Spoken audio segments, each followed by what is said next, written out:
ठीक है, बिस्मिल्लाहिर्रहमानिर्रहीम। आपसे बात हुई है लास्ट टाइम,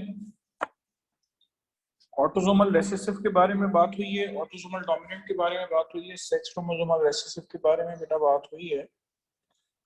ठीक है, अब उसकी थोड़ी बहुत एक्सरसाइज हम करेंगे।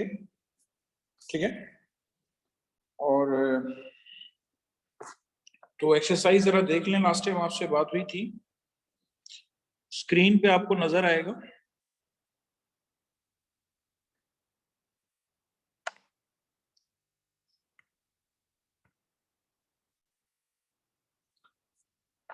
ठीक है, बिस्मिल्लाहिर्रहमानिर्रहीम।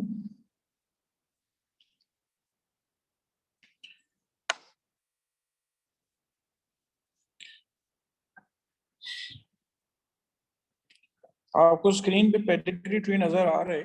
सबसे पहली बात तो ये है कि बेटा ये पेडिग्री ट्री मैंने आपसे लास्ट टाइम बात की थी। इस पेडिग्री ट्री के अंदर जो आपको राउंडेड स्ट्रक्चर नजर आ रहा है, वो राउंडेड स्ट्रक्चर आपके पास फीमेल को शो करता है। जो स्क्वायर शेप का स्ट्रक्चर नजर आ रहा है वो मेल को शो कर रहा है। ठीक है,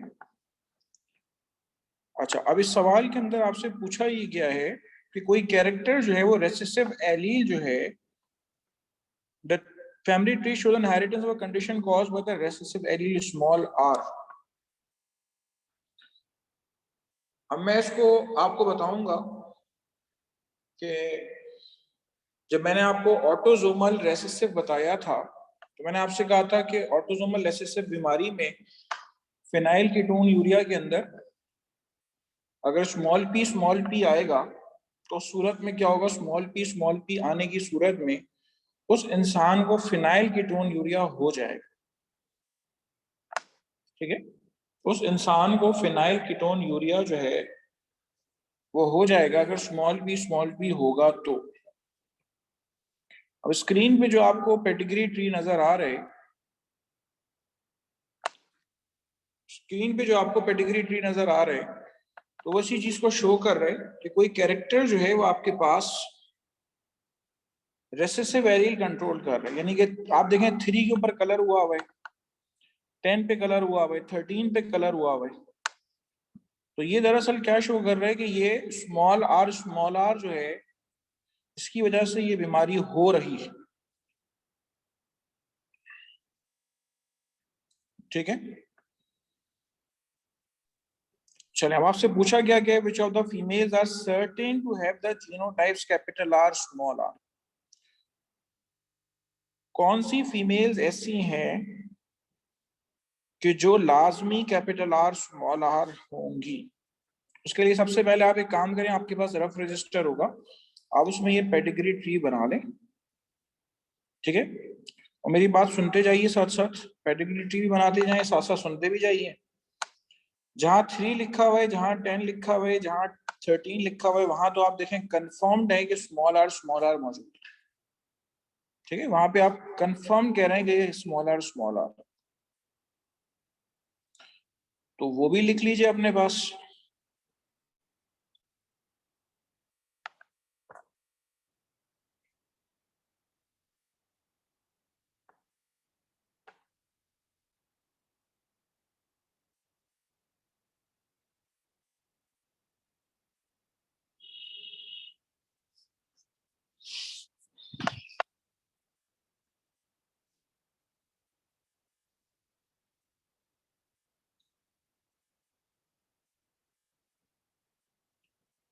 हाँ, पेडिग्री ट्री बनाएं।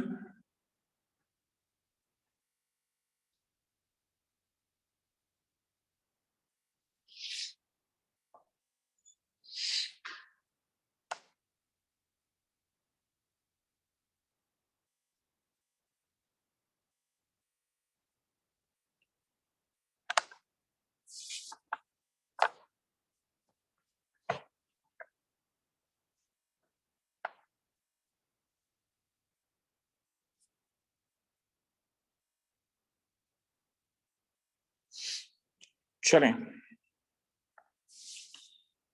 आपने लिख लिया होगा 3, 10 और 13 जो है वो स्मॉल आर है। अच्छा, अब बाकी जितने भी इसके आसपास मौजूद हैं, जितनों की आप जीनोटाइप मेंशन कर सकते हैं ना, तो वो आप मेंशन कर दें। पेंसिल आपके हाथ में हो, अगर आपने पेन से पेडिग्री ट्री बनाया है, पेंसिल से बनाया है, जैसा भी बनाया है, तो आप मेंशन कर दें कि किसकी जीनोटाइप क्या है। फॉर एग्जाम्पल, अगर मैं आपसे कहूं कि जो थ्री आपको नजर आ रही है, थ्री माँ है, मदर है, इसके जो बच्चे हैं, एक बेटा बेटा जो है वो 8 नंबर पे है, बेटी जो है वो 9 नंबर पे है, 10 नंबर पे जो मौजूद है उसके पास दोनों स्मॉल आर मौजूद हैं। अब 9 जो है वो सही है और 8 भी सही है, तो 8 और 9 की जीनोटाइप कोई मुझे बताएगा आप में से? मैं पूरी क्लास में भले एक सवाल कर रहा हूं आपको, लेकिन ये कि आपने उसको तवज्जो से करना है। आप में से मुझे कोई 8 और 9 की जीनोटाइप बताएगा? अली रजा, आप बताओ। अस्सलाम वालेकुम सर। जी वालेकुम सलाम। सर 8 और 9 की कैपिटल आर स्मॉल आर होगी। गुड, शाबाश, कैपिटल आर स्मॉल आर होगी। अच्छा, मुझे ये बता सकते हो कि जी। 4 की जीनोटाइप क्या होगी? 4 की जीनोटाइप होगी capital R small R. Good, excellent. 4 की जीनोटाइप होगी कैपिटल आर स्मॉल आर। क्यों होगी? क्योंकि 10 सर के अंदर देखें दो। जी बोलो बोलो, शाबाश। सर, देखिए कैपिटल आर स्मॉल आर इसलिए हो रही है क्योंकि जो 8 और 9 है वो एक नॉर्मल जीन अपने फादर से भी इनहेरिट कर रहे हैं कैपिटल आर, और स्मॉल आर अपनी इफेक्टेड मदर से कर रहे हैं। सही है। और जो 10 है वो तो स्मॉल आर अपने फादर से लेगा और अपनी मदर से लेगा स्मॉल आर एक। गुड। 10 के अंदर दो स्मॉल आर हैं, एक क्रोमोसोम अपनी माँ से लेगा और एक फादर से लेगा, तो इसका मतलब ये है कि 4 की भी हमें जीनोटाइप पता है कि वो कैपिटल आर स्मॉल आर होगी। ठीक है, आप उसको म्यूट नहीं करिएगा। आप सबसे गुजारिश है कि आप सब जितनी जीनोटाइप्स मैं आपको बताता जा रहा हूँ, जरा उसको अपने ध्यान में आप नोट करते जाइए। ठीक है। अच्छा, अब ये बताएं कि 13 की जीनोटाइप क्या होगी? 13 की जीनोटाइप बताएंगे आप मुझे? 13 की स्मॉल आर। जब 13 की स्मॉल आर है तो स्मॉल आर है, तो 7 और 8 की भी आप मुझे बता सकते हैं? 7 और 8 की फिर कैपिटल आर स्मॉल आर होगी गुड, दोनों की। गुड। 7 की होगी कैपिटल आर स्मॉल आर और 8 की होगी capital R small R. Good. Yes sir. चले, अच्छा, अब मुझे बताएं क्या कहते हैं कि 14 और 15 की जीनोटाइप आप मुझे बता सकते हैं? 14 और 15 की अगर हम 10 वाली जो स्मॉल आर है और 11 कैपिटल है, दोनों को क्रॉस करेंगे तो कैपिटल आर स्मॉल आर होगी 14 और 15 की। देखें, 14 और 15 हमारे पास नॉर्मल है, लेकिन अपने कैपिटल आर फादर से, वो फादर से तो एक स्मॉल आर इनहेरिट जरूर करेंगे। जी, ठीक है, और एक मदर 14 से 15 किया होगी है। Capital R small R. हाँ, कैपिटल और नॉर्मल है तो कैपिटल आर स्मॉल आर। 15 भी होगा कैपिटल आर स्मॉल आर। ये आप सारे लिखते जाइए, पेंसिल आपके हाथ में हो, पेडिग्री ट्री आपने बनाया हो। अच्छा, अब क्या इस एमसीक्यू का सर ऑप्शन एक्सक्यूज मी, आपको आंसर कर? सर जी अनस बोले। Ahmad, this is our Ahmad भैया। सर ये देखें, इसमें जो है जो 10 है वो देखें स्मॉल डबल आर है। 11 में ऐसा पॉसिबल है कि कैपिटल डबल आर हो? बिल्कुल मुमकिन है, क्यों नहीं है? क्योंकि बिल्कुल मुमकिन जो है। बने हैं वो आर आर वो है, मतलब आर और कैपिटल आर और स्मॉल आर है। सो मतलब यही है ना, मतलब इसमें थोड़ा समझा दे इस बारे में। अगर 10 double R small double R है तो जो 11 है वो कैपिटल डबल आर है या आर और स्मॉल आर है?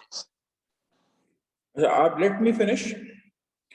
11 वाला जो है, आप उसके बारे में बेटा अभी तक आप इसलिए नहीं कह सकते, लेकिन आप सिर्फ और सिर्फ 14 और 15 के बारे में आप कंफर्म कह सकते हैं। देखिए, 14 और 15 पहली बात है सही है, पहले तो ये सोच लें कि भाई वो सही है। अब जब सही है, इसका मतलब ये है कि एक कम से कम कैपिटल आर तो उसके अंदर लाजमी हो, लेकिन 10 वाले से वो एक स्मॉल आर तो इनहेरिट करेंगे ना। ठीक है, एक 10 वाले से वो एक स्मॉल आर तो इनहेरिट करेंगे ना, तो इसलिए 14 15 जो है वो एक कैपिटल आर स्मॉल आर होगा। 14 भी कैपिटल स्मॉल आर होगा, 15 भी कैपिटल स्मॉल आर होगा। मतलब ये जो 11 है ये होमोजाइगस भी तो हो सकता है ना, मतलब अगर हम तो उसको जैसे हेट्रोजाइगस ले रहे हैं। अच्छा, अब आप देखिए, मुझे एक बात बताएं, हम चले हेट्रोजाइगस नहीं लेते, हम होमोजाइगस लेते हैं। मुझे सिर्फ ये बताएं, हमें 11 की जीनोटाइप से कंसर्न ही नहीं, आप सिर्फ 14 और 15 की जीनोटाइप बताएं। 11 को तो हम स्लैश डाल के लिखेंगे कैपिटल आर स्मॉल आर या कैपिटल आर कैपिटल आर। अभी आप सिर्फ 14 और 15 के बारे में मुझे बताएं कि उसकी जीनोटाइप आप क्या कहते हैं, क्या होगा? सर देखिए जीनोटाइप देखिए 14 15 की दो हो सकती है, एक तो होमोजाइगस वाली हो सकती है, होमोजाइगस जो कि इफेक्टेड नहीं है, और दूसरी है हेट्रोजाइगस भी हो सकती है। देखिए कैपिटल आर भी हो सकती है, कैपिटल आर स्मॉल आर भी हो सकती है। अच्छा अब बेटा मेरी बात आप सुनिएगा जरा गौर से, कैपिटल आर हो ही नहीं सकती। इसलिए नहीं हो सकती, मुझे आप एक बात बताएं, जो 10 वाला होगा अपना एक स्मॉल आर जीन तो अपने बच्चों को देगा ना, ठीक है। अब मैं आपको स्क्रीन ऑफ करके जरा बताता हूँ, जरा देखिए मैं आपसे कहना क्या चाहता हूँ। मैं आपको फोकस करवा रहा हूँ 10, 14 और 15, ठीक है। मैं स्क्रीन ऑफ कर रहा हूँ, व्हाइट बोर्ड शो कर रहा हूँ, आपको लिख के बताता हूँ।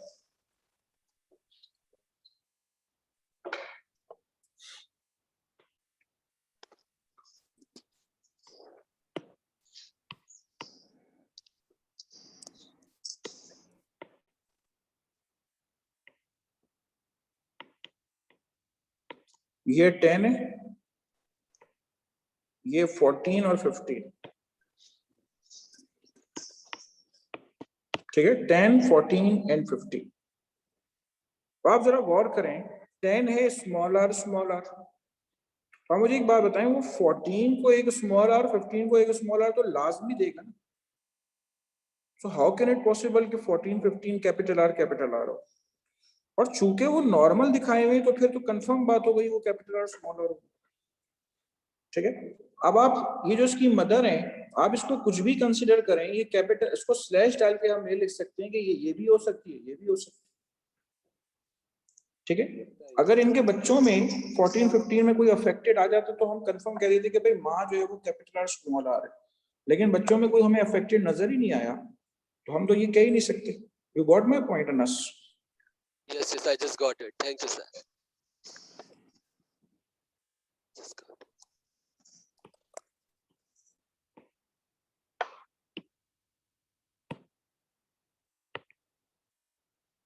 चलें, अली रजा आप जरा इसका आंसर मुझे बता दें।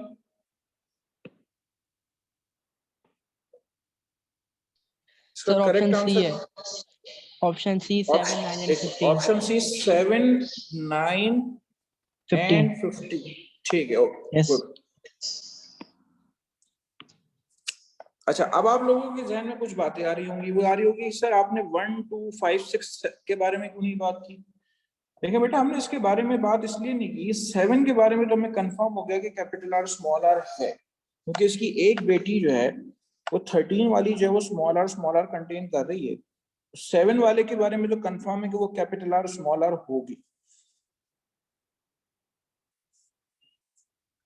ठीक है। उसके बारे में कंफर्म है कि वो कैपिटल आर स्मॉल आर होगी। अच्छा अब अगर बात करूं मैं आपसे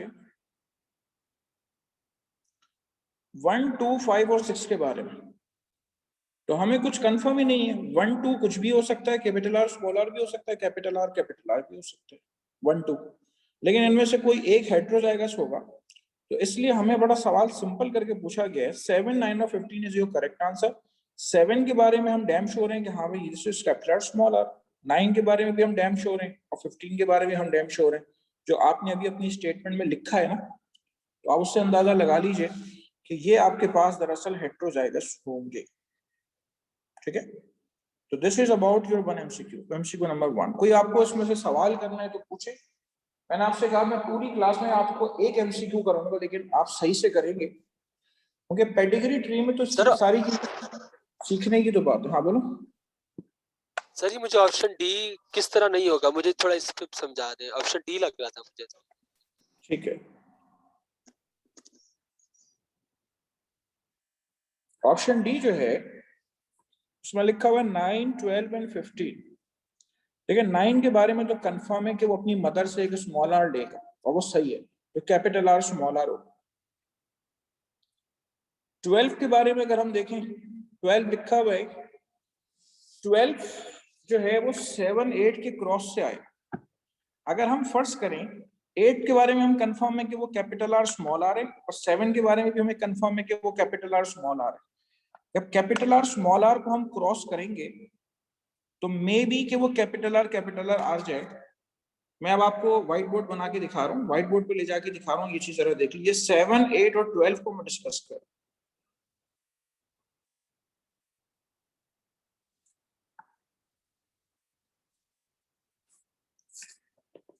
7, 8 और ये 12। ठीक है, 7 के बारे में कंफर्म है कि वो कैपिटल आर स्मॉल आर है, 8 के बारे में भी कंफर्म है कि वो कैपिटल आर स्मॉल आर है, 12 के बारे में आपने कहा कि आपको लग रहा है कि 12।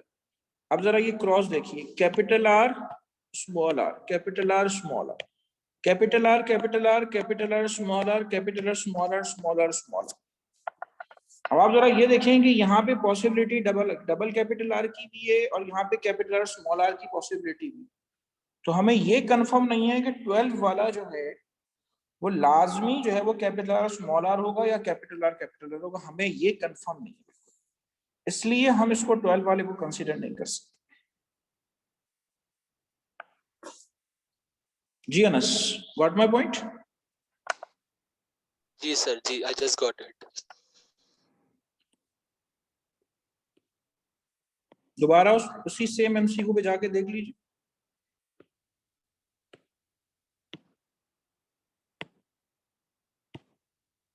ये देखिए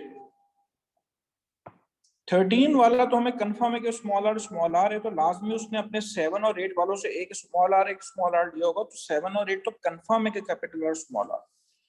लेकिन 12 वाला जो है वो या तो कैपिटल आर हो सकता है, कैपिटल आर स्मॉल आर। अच्छा, अब ये देखें डी में ऑप्शन दिया है 15, 15 वाले के बारे में अगर हम बात करें तो देखें 15 तो हमारे पास सी ऑप्शन में भी मौजूद है। ठीक है, वो तो लाजमी कैपिटल आर स्मॉल आर, क्योंकि एक स्मॉल आर तो वो अपने पेरेंट, अपने फादर यानी 10 में जो नंबर का फादर है उससे वो आपके पास इनहेरिट करे।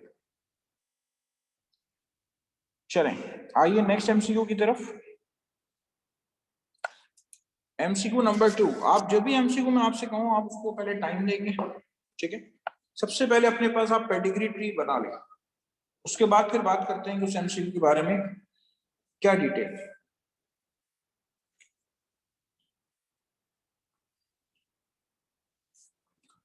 जो टॉपिक बेटा आप कर रहे हैं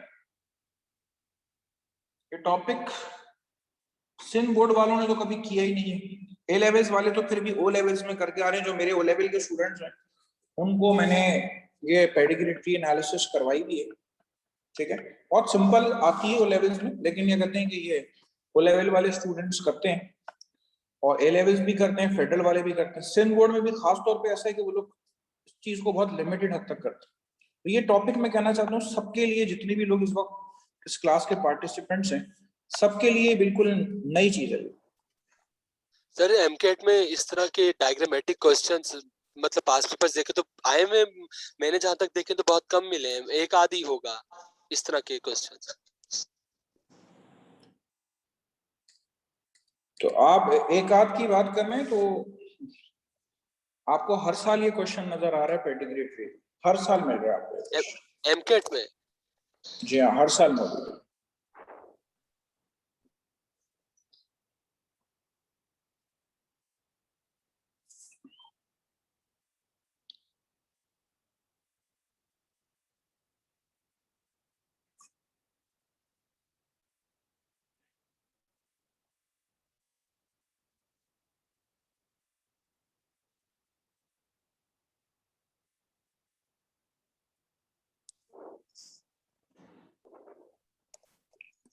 Do not answer unless I specify someone to disclose the answer.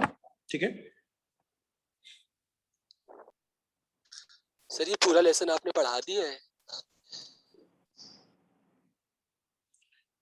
बेटा आज सेकंड क्लास है। ठीक है, आज सेकंड क्लास है और सेकंड क्लास में मैंने अपनी लास्ट क्लास में जितना पढ़ाया है ना, तो उसकी बेसिस पे आपको ये आंसर करना है। अगर मैंने यहाँ पे लिखा हुआ है what is the genetic basis of the skin condition, तो ये ऑटोसोमल डोमिनेंट है या ऑटोसोमल रिसेसिव है या सेक्स लिंक्ड डोमिनेंट है या सेक्स लिंक्ड रिसेसिव है, मैंने जितनी बात अपनी लास्ट क्लास में की थी बस उसी के बेसिस पे आप सब जो है वो उसको आंसर कर सकते हैं। सर मैं लास्ट क्लास में नहीं था।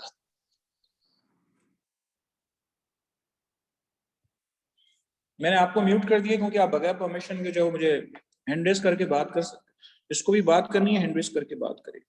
Then I will unmute. जी मोहम्मद शामिल। सर ये आई थिंक ऑटोसोमल रिसेसिव होगा क्योंकि phenylketonuria skin condition cause melanin की वजह से। नहीं, जरूरी नहीं है कि फिनाइल कीटोन यूरिया जो है उसकी रिपिगमेंटेशन हो। आप और रीजन मुझे बताएं कि आपने इसको ऑटोसोमल रिसेसिव क्यों कहा है, रीजन बताएं जरा।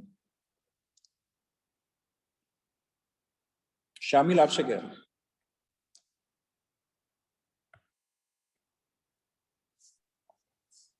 सर फिनाइल कीटोन यूरिया जब उसमें सर अमाइनो एसिड टायरोसिन में कन्वर्ट नहीं होता सर, क्योंकि वो जो एंजाइम बनाने वाला वो जो जीन होता है वो म्यूटेट हो जाता है, और एंड प्रोडक्ट जो हमें मेलानिन मिलता है वो प्रोड्यूस नहीं हो पाता इसलिए। और स्किन के मेलानिन जो है वो स्किन के पिगमेंटेशन के लिए इम्पोर्टेंट है।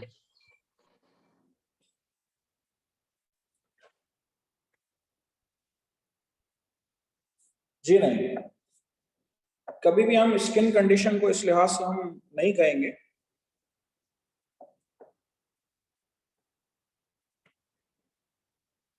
जी मानो, It's autosomal recessive because अगर ये autosomal dominant होता then look at the first part, वहाँ पे 2 लोगों को है ये disease, उसके parents में definitely होता है if this was autosomal dominant. That's the reason. ठीक है, दिस इज द रीजन। क्या कहते हैं कि अगर जो आपको फर्स्ट पार्ट में ऑफस्प्रिंग सफर करते हुए नजर आ रहे हैं लेकिन पेरेंट्स सफर नहीं कर रहे, तो इसका मतलब ये कि भाई जीन्स तो पेरेंट्स के पास से ही आए ना। ठीक है, जीन्स पेरेंट्स के पास से आए, तो जीन्स जो पेरेंट्स के पास से आए ऑफस्प्रिंग्स के अंदर, तो उसमें तो पेरेंट्स को तो लाजमी सफर करना था। मैंने अपनी लास्ट क्लास में बेटा आपको बात बताई थी, ऑटोसोमल डोमिनेंट में पेरेंट्स में कोई ना कोई तो सफर करता हुआ मिलेगा, क्योंकि उसके पास तो जीन्स उसी के पास से तो आ रहे हैं। तो सबसे पहली बात तो ये ऑटोसोमल डोमिनेंट नहीं है। अच्छा, अगर हम कहें सेक्स लिंक रेसेसिव नहीं है, तो आप जरा गौर करें फिर सेकंड पार्ट की तरफ, राइट साइड की तरफ जो आपको पेडिग्री ट्री नजर आ रही है, उसमें मदर जो है वो आपको सफर करती हुई नजर आ रही है। ठीक है, मदर जो है वो सफर करती हुई नजर आ रही है, तो मदर का जो बेटा है वो सफर नहीं कर रहा। जब सेक्स क्रोमोसोमल रेसेसिव होता है तो उसमें क्या होता है कि अगर मदर सफर कर रही है तो बेटा लाजमी सफर करेगा। ठीक है, बेटा लाजमी सफर करेगा, तो इसलिए ये सेक्स क्रोमोसोमल रेसेसिव हो नहीं सकती। और तो हमारे पास सेक्स लिंक डोमिनेंट जो है ये आपके कोर्स का हिस्सा नहीं है। ठीक है, कोई क्वेश्चन आपको सेक्स लिंक डोमिनेंट का आपको दिया ही नहीं जाएगा। ठीक है, और बहुत क्लियरली आपको ये शो कर रहा है कि there is autosomal recessive, parents suffer नहीं कर रहे, बच्चे सफर कर रहे। ठीक है, हम इसके और भी क्रॉस करेंगे तो ये चीज आपको इंशाल्लाह परफेक्ट हो जाएगी। So here the option C is correct.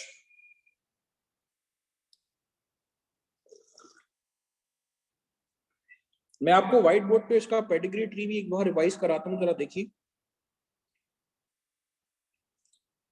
हाँ बेटा, स्क्रीन पे देख लें, ये देखें। आपको मैंने लास्ट क्लास में जो पेडिग्री ट्री बना के बताया था, ये देखें, पेरेंट्स अफेक्टेड नहीं है।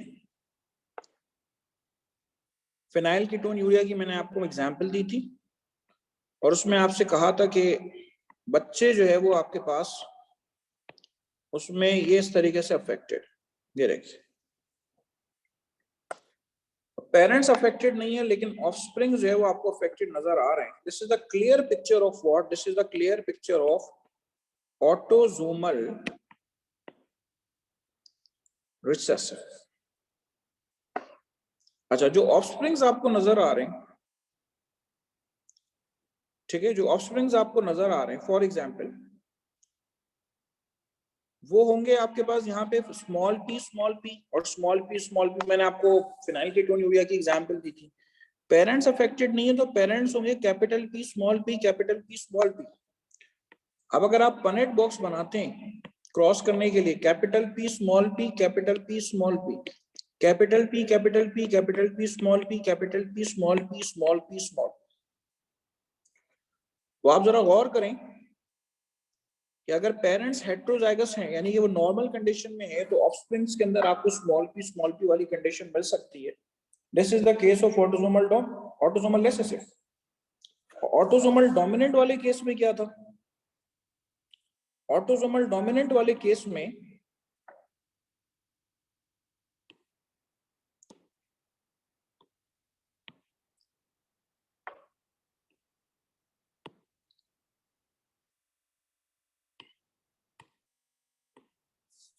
ऑटोसोमल डोमिनेंट वाले केस में क्या था, ये देखिए मुझे अपनी राइटिंग डार्क करना थी इसलिए मैंने हैंड लोअर किया। ये देखिए ऑटोसोमल डोमिनेंट में पेरेंट्स अफेक्टेड हैं और जो उनके ऑफस्प्रिंग्स हैं, ये देखिए देयर इज पॉसिबिलिटी के कोई एक ऑफस्प्रिंग जो है वो अफेक्टेड ना हो या एक से ज्यादा अफेक्टेड ना हो, देयर इज पॉसिबिलिटी। ये मैंने आपको एग्जांपल दी थी किसकी, मैंने आपको एग्जांपल दी थी ऑटोसोमल डोमिनेंट। लेकिन अगर आप ऊपर वाले केस में क्या देख रहे हैं, जो अभी आपने सेकंड एमसीक्यू किया है कि पेरेंट्स अफेक्टेड नहीं है और बच्चे अफेक्टेड नहीं, this is the clear case of what, this is the clear case of autosomal recessive.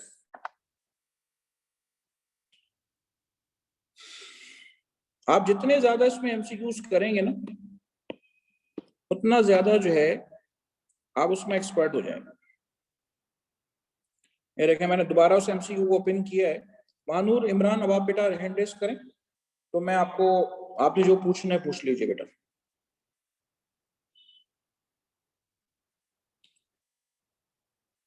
Rafi Abbasi जी बेटा बोलिए।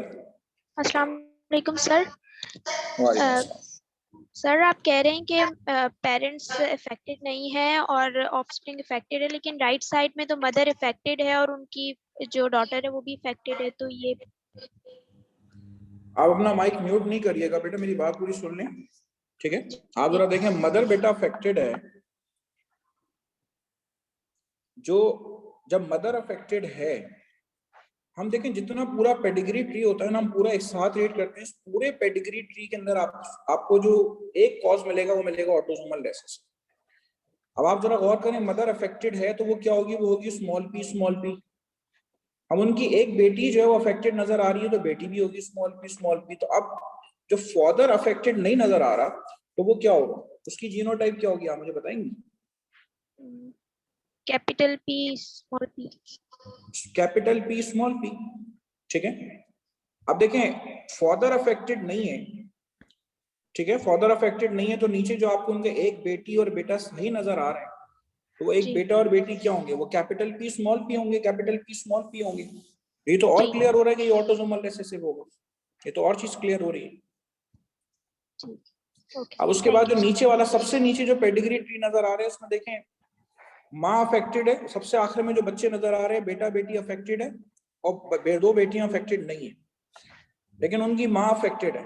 अब जब उनकी माँ अफेक्टेड है तो आप उसके जीन्स लिख लें स्मॉल पी होंगे। अब बच्चों में अगर कोई अफेक्टेड नजर आ रहा है तो उसका मतलब इन बच्चों की जो फादर होंगे वो कैपिटल पी स्मॉल पी होंगे, तभी तो बच्चों के अंदर स्मॉल पी एग्रीगेट हुआ है। सही है सर, समझ गए, थैंक यू। मैं ऐसी एमसीक्यू पे रुका हूँ, आप जितने सवाल करना करें, मैं आगे बढ़ ही नहीं रहा, आप पहले सवाल करें। अब मैं अनस से भी सवाल ले रहा हूँ। अनस अब आप मुझे बताएंगे, मैं आपको अनम्यूट कर। हाँ बेटा बोलो, आपको बात क्लियर हुई?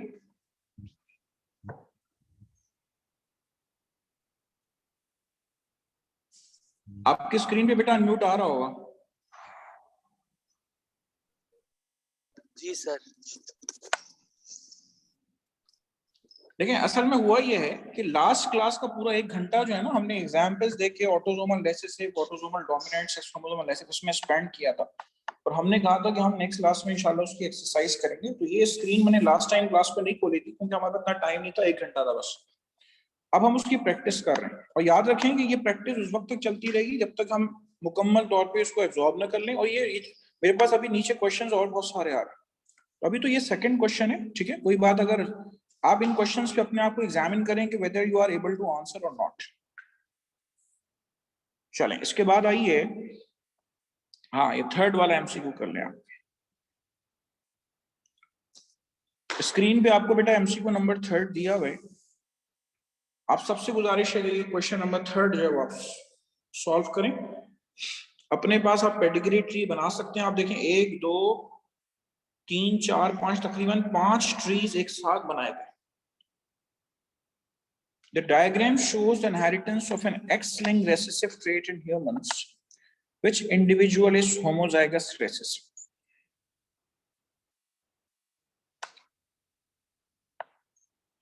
सवाल शक्ल देखकर जितना टिपिकल लग रहा है उतना टिपिकल है नहीं।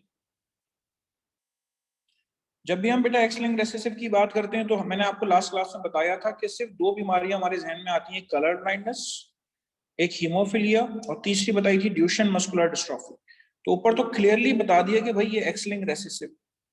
तो आपको इसको कैसे सॉल्व करना है, आपने इसको जो है वो एक्स लिंक्ड रिसेसिव का जहन में रखते हुए इसको सॉल्व करना है।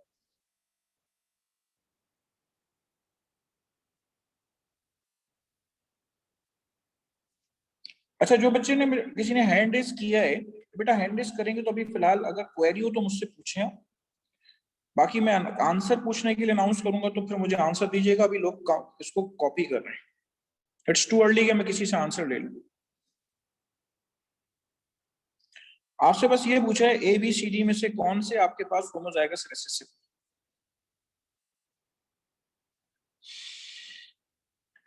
जितनी बार भी आप ये क्वेश्चंस करें बेटा, एक गौर से चीज देख लीजिए, नीचे जो की दी हुई होती है ना, बाजुकात ऐसा होता है कि जिस पे कलर होता है वो नॉर्मल होता है, लाइनें डली हुई होती है वो नॉर्मल होता है, और जिस पे जो वो कलर नहीं हुआ होता वो एबनॉर्मल होता है। तो की जरूर पढ़ लिया करें। अभी तक तो ये तीनों क्वेश्चंस में ऐसा हुआ है कि जिस पे कलर नहीं हुआ वो नॉर्मल है, लेकिन ऐसा भी हो सकता है, ठीक है, ऐसा भी हो सकता है कि वो आपके पास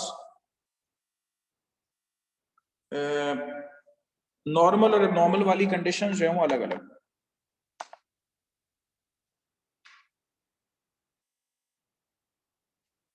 और जब बोला गया एक्स लिंक्ड रिसेसिव तो फौरन आपके जहन में आना चाहिए कि हमने बात करनी है कलर ब्लाइंडनेस की, ठीक है। Colour blindness sex chromosomal recessive disorder है, यानी कि फीमेल उस वक्त तक कलर ब्लाइंड नहीं होंगी जब तक एक्स स्मॉल एन नहीं आ जाए, और मेल्स में एक स्मॉल एन वाई आ जाएगा, एक्स स्मॉल एन वाई आ जाएगा, तो उस सूरत में वो कलर ब्लाइंड हो जाएंगे। तो जब भी सेक्स क्रोमोसोमल वाला क्रॉस आएगा तो आपने उसमें क्या करना है, आपने कलर ब्लाइंडनेस वाली चीज को रखते हुए क्रॉस करनी है, ठीक है। क्योंकि अगर आप एक चीज ध्यान में रख लेंगे ना सिलेक्ट करके अल्फाबेट्स को, तो उससे होगा कि आप जब रफ वर्किंग करेंगे तो रफ वर्किंग में आपको आसानी।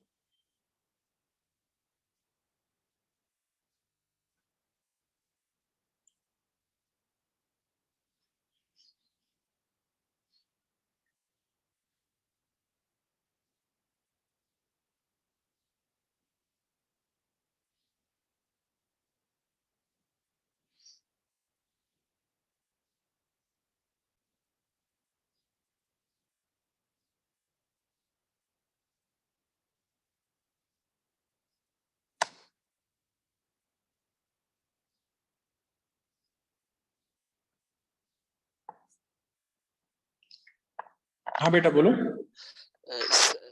सर ये आपके पास लास्ट क्लास वाला लेक्चर्स होंगे अगर मुझे उनकी जरूरत है।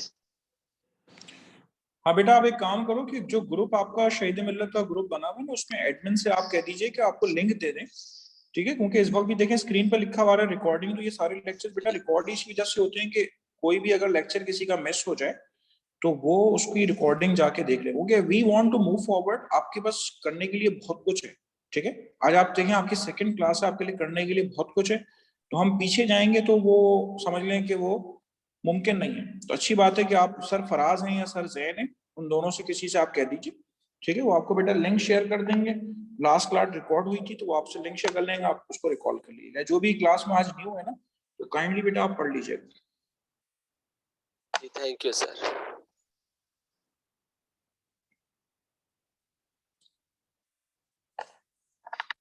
चलें, now who want to give me the answer?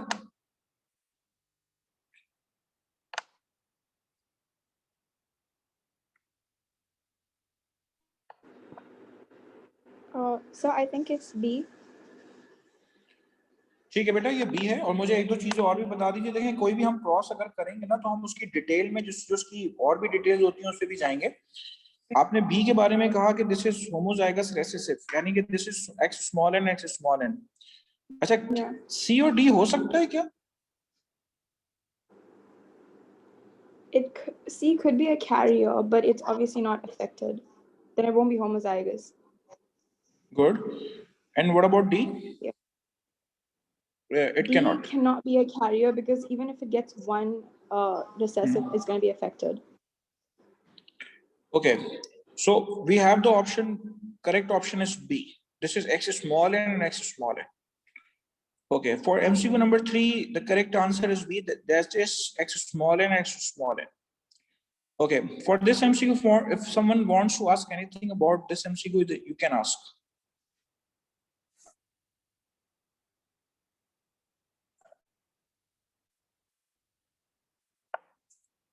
Okay देखिए ये एमसीक्यू आपके पास इसमें तकरीबन 5 पेडिग्री ट्रीज मेंशन है। बजाय तो लग रहा है कि बहुत मुश्किल होगा एमसीक्यू, लेकिन इतना मुश्किल नहीं है। ठीक है, आपसे सिर्फ इतना पूछा गया है कि होमोजाइगस रिसेसिव कौन हो।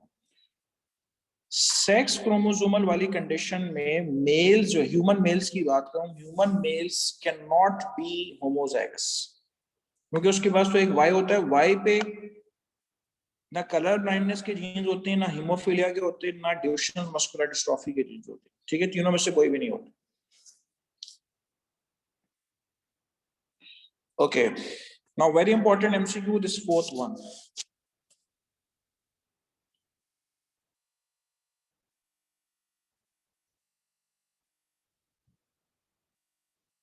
First of all, draw this pedigree tree. और पहले दिन से आपसे कह रहा हूं कि आप एक आदत बना लें। देखिए, आपने तुक्का नहीं लगाने। जो MCQs मैंने आपके सामने दिए हुए हैं, ठीक है, इसमें आपके लिए सीखने के लिए बहुत सारे एलिमेंट्स मौजूद हैं, इसलिए इस वक्त आपको स्क्रीन पे नजर आ रहे हैं। और MCQ में जो पूछा जाएगा सिर्फ हम वो कवर नहीं करेंगे, उसके अलावा जो भी हम चीज उसमें कवर कर सकते हैं वो हम कवर करेंगे। आपको किसी भी ऑप्शन से रिलेटेड इसमें पूछना हो तो आप पूछें उस एमसीक्यू अंदर जाके। हाँ, मुझे कोई मसला नहीं है कि मैं पूरी क्लास में सिर्फ 2 एमसीक्यू कराऊं, लेकिन आप सही से करें उसको।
The diagram shows the pedigree of a family carrying sex-linked allele for color blindness. From which inherited number of this family did X inherit this disorder? X जो है वो एक्चुअली कलर ब्लाइंड है। जब कलर ब्लाइंड है तो you will write X small n Y। So जो उसने X small N inherit किया है, ठीक है, पर्सन X जो है उसने जो इनहेरिट किया है X स्मॉल एन, वो किससे इनहेरिट किया है? C, D, A और B किससे इनहेरिट किया? Someone other than Manur, Manur के अलावा कोई और आंसर करना चाहेगा?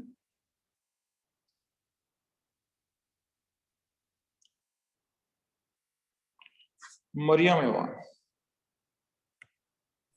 हेलो, जी अस्सलाम बेटा। वालेकुम। जी वालेकुम सलाम। जी सर, इसने ए से सॉरी बी से ए से इनहेरिट किया है। अच्छा, आप म्यूट बेटा नहीं करिएगा, मैं आपको बता देता हूँ। अगर हम एक्स के पेरेंट्स को देखें तो पेरेंट्स में फादर अफेक्टेड नहीं है, मदर अफेक्टेड नहीं है, लेकिन अगर फादर अफेक्टेड होता, फादर से कोई भी बेटा जो होता है वो सिर्फ वाई क्रोमोसोम इनहेरिट करता है, तो इसका मतलब ये है कि उसने अपनी मदर से इनहेरिट किया। जी। अब मदर के जो पेरेंट्स हैं उसमें फादर नॉर्मल है और मदर भी नॉर्मल है, लेकिन मदर नॉर्मल नजर आ रही है, तो उसका मतलब है कि मे बी वो कैरियर हो तो वो X capital and small n हो सकती है। जी। ठीक है। जी। अच्छा, अब आप मुझे बताएं कि अब मदर जो है वो X capital N X small n है, तो उसने, आपने कहा कि वो ए से इनहेरिट किया, अपने फादर से इनहेरिट किया, ऐसे ही कहा ना आपने? मैंने कहा बी से, जी हाँ, ए से इनहेरिट किया। You are little bit confuse about it. तो अब आप जरा गौर करें कि अगर वो X capital N small n यानी कैरियर है, अगर वो फादर से इनहेरिट करती तो फादर तो कलर ब्लाइंड होता ना, ए तो कलर ब्लाइंड होता। ठीक है। Okay, so what's your next answer? It's I guess B. Are you sure? एक दफा फिर से देख लें। मेरे पास और भी लोगों ने हैंड रेज किया हुआ। राफिया अब्बासी बेटा आप बताइए। सर डी से इनहेरिट किया है। अच्छा, अभी म्यूट नहीं करिएगा, ठीक है, मेरी बात पूरी सुन लें। बेटा डी से इनहेरिट, अब दोबारा देखें, एक्स आपके पास है तो उसमें लिखा हुआ है एक्स स्मॉल एन वाई, अपने पास लिख लीजिए X small n Y. X जो है वो X small n Y.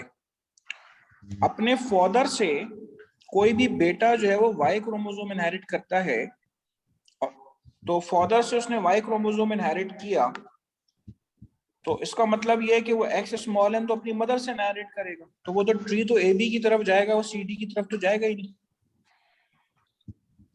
Father से तो कोई भी बेटा जो है वो आपके पास, फादर से कोई भी बेटा वाई क्रोमोसोम इनहेरिट करता है, वो एक्स क्रोमोसोम तो इनहेरिट ही नहीं करता ना।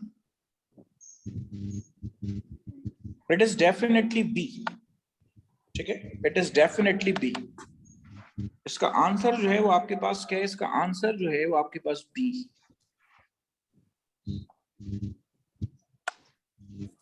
मैंने आप दोनों का म्यूट किया हुआ है बेटा, मरियम एवान और Rafia Abbasi. You got my point और need some more explanation for this? I got the point, sir. I was confused between the male and female over here. हाँ, सबसे पहले बेटा ये किया करें कि उसकी जो जीनोटाइप है ना वो मेंशन कर दें। आप अपने पास ये पेडिग्री ट्री लिखें और उसकी जीनोटाइप मेंशन कर दें। Yes. जो एक्स है उसकी genotype X small n Y है, तो वाई तो उसने अपने फादर से लिए और एक्स स्मॉल एन उसने अपनी मदर से लिए, तो ट्री जो है बेटा ए बी की तरफ जा रहे हैं, नॉट के सी डी की तरफ जाए। Yes. ओके।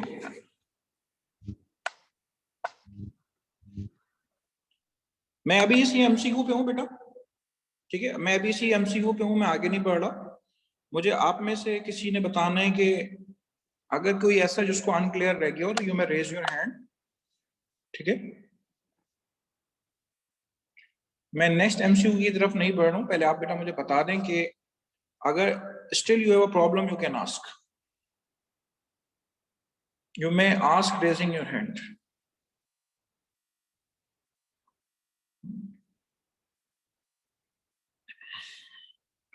मैं अपने फादर से वाई क्रोमोसोम लूंगा, फादर से मैं एक्स क्रोमोसोम ले ही नहीं सकता। ठीक है, याद रखिए कि तमाम जितने बेटे हैं वो सब के सब अपने पेरेंट्स में फादर से वाई क्रोमोसोम लेते और वो मदर से एक्स क्रोमोसोम लेते। मदर एक्स एक्स होती हैं, तो मदर के पास जो 2 एक्स है उनमें से एक एक्स है वो बेटे को मिलता है, यानी कि बेटे को एक एक्स मदर की तरफ से मिलता है, और बेटे के पास जो वाई क्रोमोसोम आता है सेक्स क्रोमोसोम है फादर की तरफ से आता है।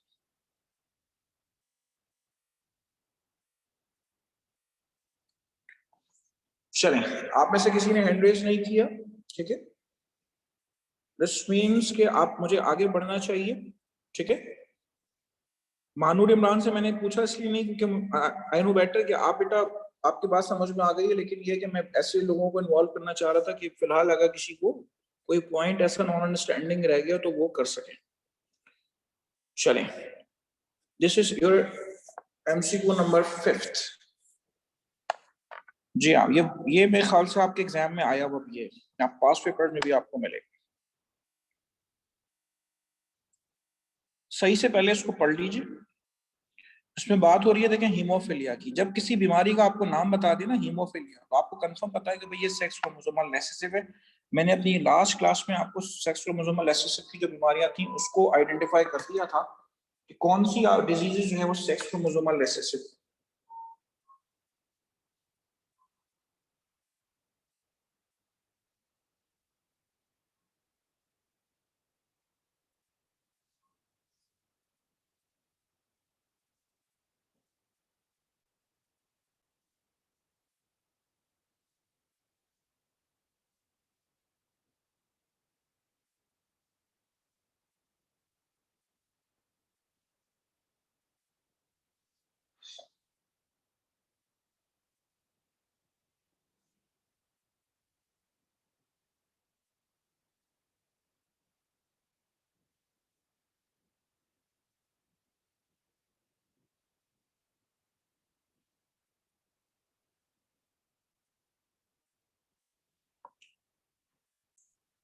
Anas, do you want to ask anything?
Amreen Imtiaz, जी बेटा आप आंसर करेंगी? आंसर भी कर सकते हैं, कुछ पूछना है तो बेटा आप पूछ सकते हैं। इसका आंसर सी होगा। The answer is C. एक मिनट, पर्सन 7 के बारे में पूछा है तो उसका मतलब ये कि ऑब्वियसली फीमेल है तो बी तो हो नहीं सकता। अच्छा, और दूसरा ये कि 7 का जो बेटा है वो अफेक्टेड है।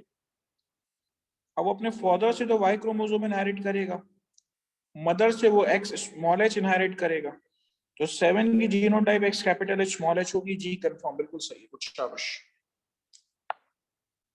आई होप सो कि जो बाकी भी लोग आंसर करना चाह रहे हैं, अली रजा शौकत बेटा मैं आपसे भी बात करना चाहूंगा। Yes sir. Are you sure about C? Yes sir, X capital H X small h 7 की जीनोटाइप अच्छा, मुझे एक दो चीजें बताओ, 6 की जीनोटाइप क्या होगी? 6 की होगी X capital H Y. Good. 2 की क्या होगी? 2 की होगी एक्स स्मॉल एच वाई 2 की। गुड, शाबाश। अच्छा मुझे ये बताओ कि यस सर। जो 3 है उसकी जीनोटाइप क्या होगी?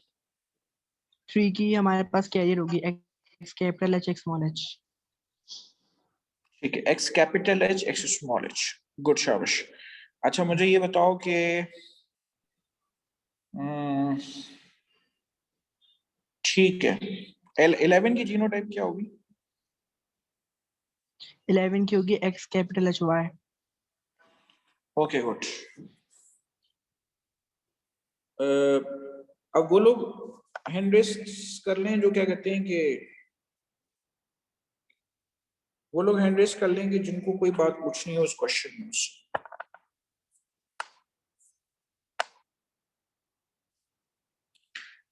आप लोग जैसे जैसे बेटा आंसर कर रहे हो ना तेजी से, बाजू का तो ऐसा भी हुआ है कि मैंने अपने बाज ग्रुप्स के अंदर जो है वो पूरे एक MCQ पे पूरी क्लास गुजार दी।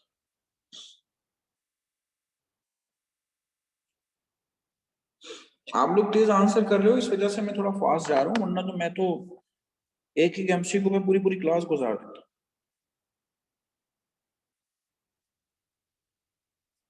या ये हो सकता है कि आपकी जो अभी फिलहाल स्ट्रेंथ है, मुझे स्क्रीन पे सिर्फ 17 नजर आए, टोटल 15 स्टूडेंट वक्त मौजूद हैं इस ग्रुप में अभी तक, तो इसलिए।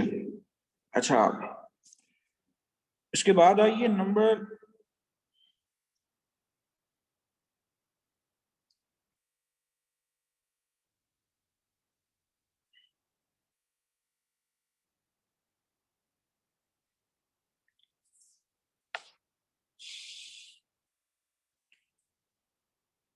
What are the most likely genotypes of individual P and Q? Question थोड़ा सा ऊपर से पहले देख लें।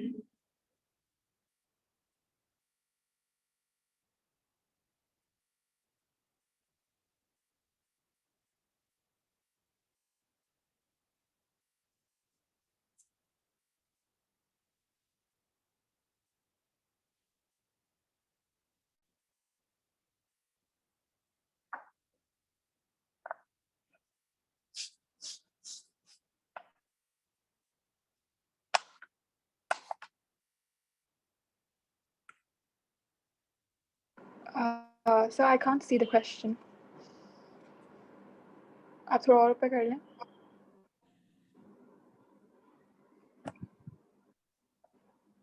No, the top part. Diagram shows inheritance of a recessive character that is controlled by a single pair of alleles, capital T and small t. Capital T represents a dominant allele and small t represents a recessive. What are the most likely genotypes of individual P and Q?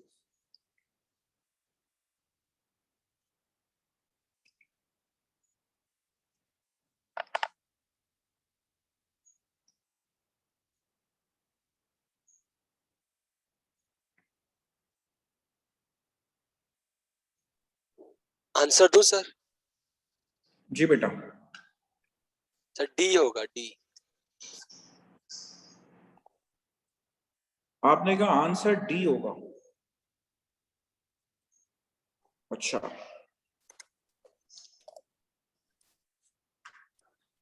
P और Q के बारे में बेटा आपसे पूछा जा रहा है, ठीक है, पी और क्यू के बारे में आपसे पूछा जा रहा है।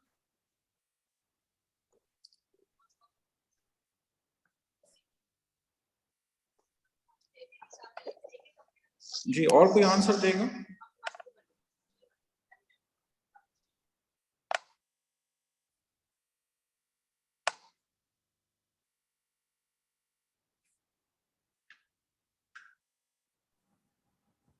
आंसर डी होगा।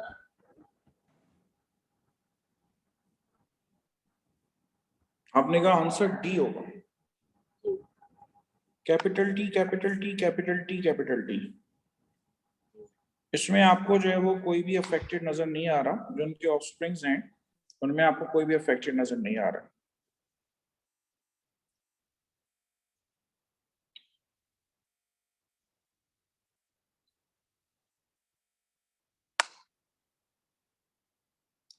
और राफी अब्बासी,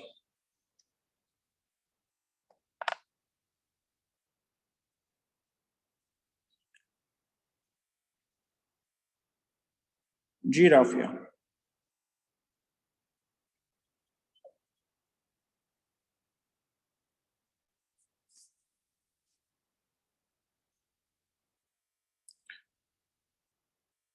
राफिया अब्बासी, आपने बेटा हैंड रेज किया है?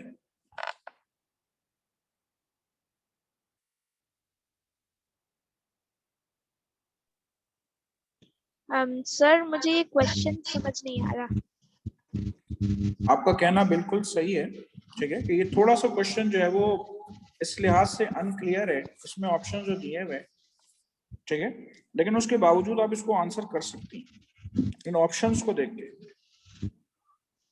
ठीक है, ऑप्शंस को देख के आप इसको आंसर कर सकते हैं।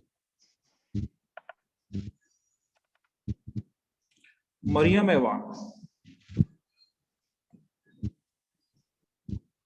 सर ये आप थोड़ा सा ऊपर कर दें क्योंकि क्वेश्चन बिल्कुल समझ नहीं आ रहा, मुझे दोबारा से रीड करना पड़ता है। Take your time.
इसको आप अपने पास देखिए, सबसे पहले तो एक काम करें कि अगर आप P को कैपिटल टी कंसीडर कर रहे हैं तो देखें आपको जो नीचे जो उसकी जो वेरी नेक्स्ट जनरेशन आ रही है उसमें कोई भी आपको अफेक्टेड नहीं है नजर आ रहा।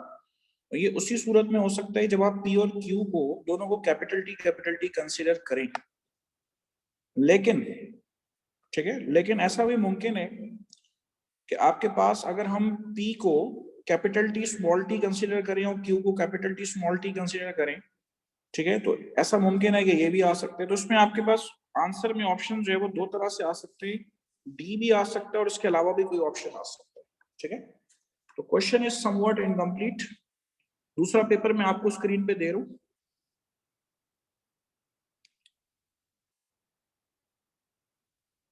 ये आपके पेपर्स का क्वेश्चन नहीं है। चले,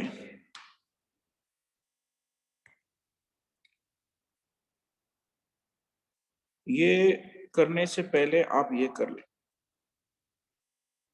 थोड़ा सा ये आपको स्क्रीन में पढ़ने में प्रॉब्लम होगा। ये क्वेश्चन है जो आपका आपके पेपर में आया हो।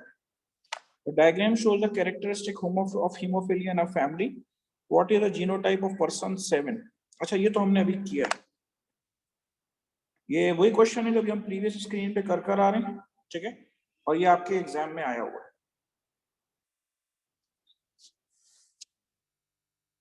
इसके अलावा आपके पास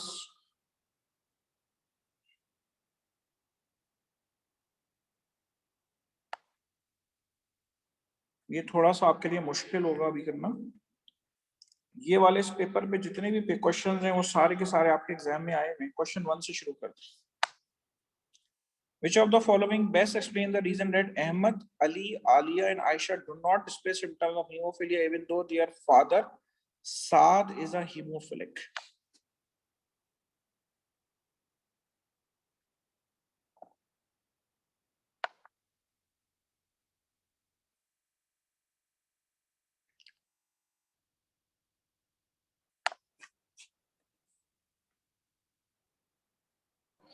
I think it's A because it's an X-linked disorder and Saad is a male. Hemophilia is X-linked recessive disorder and Saad can only pass on his Y chromosome. And even their father Saad is a hemophilic. Which of the following explain the reason that Ahmad, Ali, Arya do not display symptoms of hemophilia even though his father? अच्छा, दूसरे options में आपके पास दिया हुआ haemophilia x-linked disorder even though Ali and Ayesha receive हेमोएक्सिलेंस from साथ सारा के normal chromosome. Hemophilia is Y linked recessive disorder, सी हो नहीं सकता, डी हो नहीं सकता। हेमोफिलिया एक्स-लिंक्ड डिसऑर्डर इवन दो Ahmad and Ali received a hemophilic X chromosome from Sarah gave them a normal chromosome. मैं चाहूंगा कि आप सब इसको एक दफा प्रॉपर्ली फिर से रीड कर लें।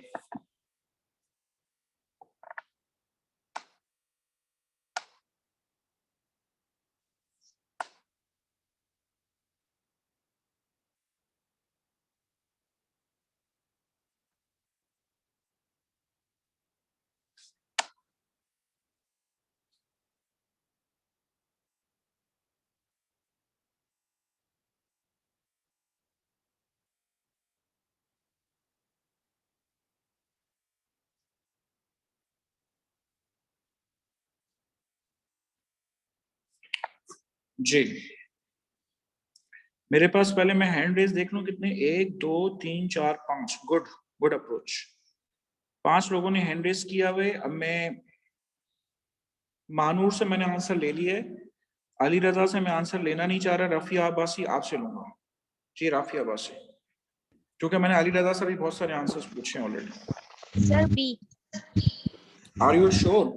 यस सर, क्योंकि ये हीमोफीलिया तो फीमेल्स में भी जाता है और फादर से वाई सिर्फ, और फीमेल्स कैरियर भी तो हो सकती है। यस, यानी कि ए ऑप्शन में तो ये लिखा हुआ है कि 7 can only pass on is Y chromosome. It's statement, तो ये तो लग रहा है कि 7 के पास एक्स और वाई क्रोमोसोम से वाई आगे जा सकता है, एक्स नहीं जा सकता। How can it possible? So मुमकिन नहीं है। अच्छा सी देखें, हो नहीं सकता क्योंकि हीमोफीलिया वायलिंग डिसऑर्डर नहीं है। डी हो नहीं सकता। आप बता सकते हैं ई क्यों नहीं हो सकता?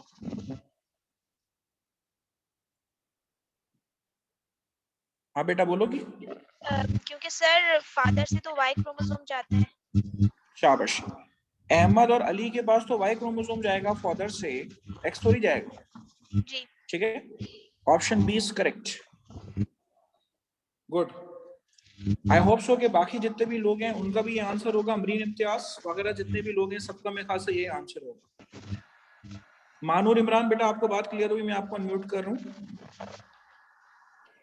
यस। ठीक है बेटा। अच्छा ये क्वेश्चन आपके एग्जाम्स का क्वेश्चन है, ये कंटिन्यू हो रहा है अभी, जरा देखें जरा।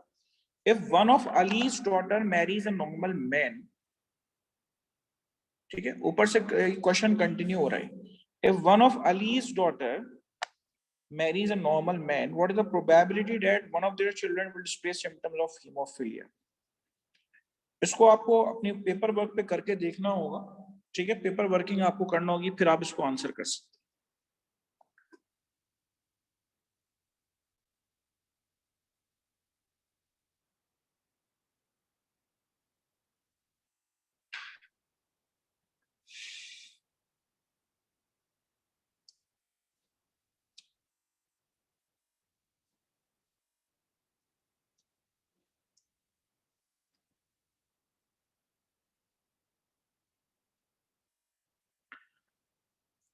I am waiting for your answer to question number 2 and I have 2 raised hands. Anas आप बताएंगे। सर इसका ए लग रहा है 0%। I need explanation for this. Sir अगर अली जिस तरह से नॉन हीमोफिलिक है, मतलब उसकी जो है सिम्टम्स भी नहीं है, तो जाहिर सी बात है एक बाय होगा और एक जो नॉर्मल क्रोमोसोम वो होगा, नॉर्मल क्रोमोसोम होगा जिसमें हीमोफिलिया नहीं होगा। अगर उसकी बेटी होती है तो उसमें भी जो होगा वो नॉर्मल ही होगा, और वो नॉर्मल मैन से शादी कर रही है तो प्रोबेबिलिटी तो 0% बनती है ना। Good Shabir, this is the exact explanation. Good, excellent. देखिए लिखा हुआ है, देखिए अली जो है वो अपने फादर 7 से, तो वो तो वाई क्रोमोसोम ले रहा है, वो तो नॉर्मल है। अब अली की बेटी हुई तो अली ने अपनी बेटी को तो नॉर्मल क्रोमोसोम दिया ना, एक्स कैपिटल एच दिया। तो अब उसकी मैरिज बेटा एक नॉर्मल पर्सन से हो रही है, तो बच्चों में तो 0% चांस है आने। आई होप सो, क्या कहते हैं कि आप सबका ये आंसर Ali Raza, are you agree with this?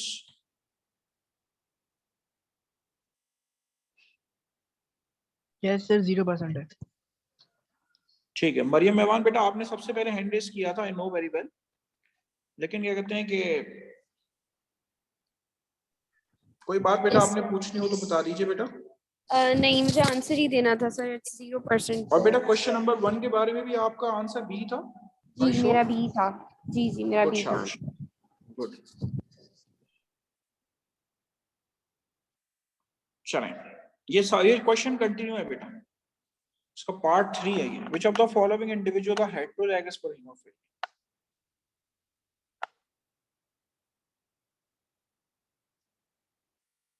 This one is the last question for today's class because your off is 6:20.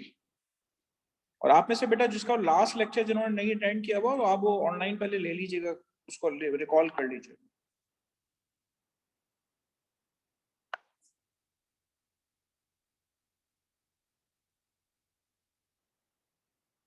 Last उसके मेरे ख्याल से हैंड रेज हुए हैं, अगर आपको आंसर करने हैं तो आप दोबारा से हैंड रेज करें। क्वेश्चन 3 करें।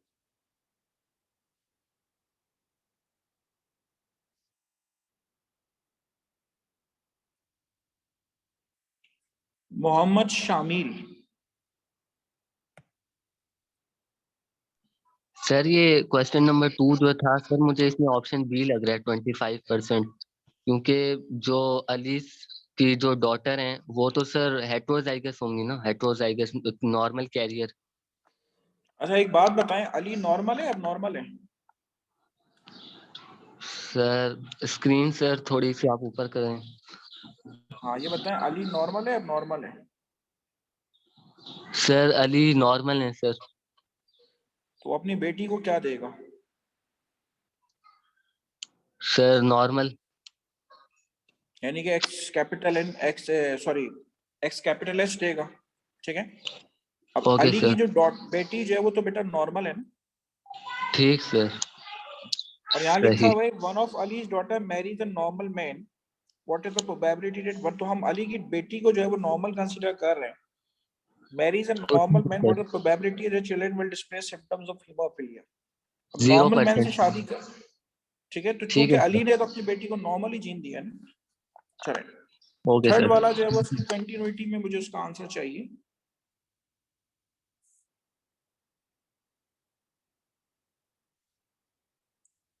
अमरीन इम्तियाज बताएंगी, ठीक है ओके। इसका आंसर डी होगा। आलिया एंड आयशा। अच्छा ए तो देखें हो नहीं सकता क्योंकि ये सेक्स क्रोमोसोमल रिसेसिव डिसऑर्डर है, तो मेल्स तो हेटेरोजाइगस हो नहीं सकते। बी में भी अहमद अली आलिया एंड आयशा लिखा हुआ है तो वो भी नहीं हो सकते। सी में सार एंड सारा लिखा हुआ है तो सारा तो चले हम एक वक्त को चले कंसीडर कर लें, लेकिन सात तो हो नहीं सकता, तो इसलिए ऑप्शन डी इज करेक्ट, ठीक है, ऑप्शन डी इज करेक्ट। चलो यहीं से आगे कंटिन्यू करेंगे, ठीक है, यहीं से आगे कंटिन्यू करेंगे इंशाल्लाह नेक्स्ट क्लास में।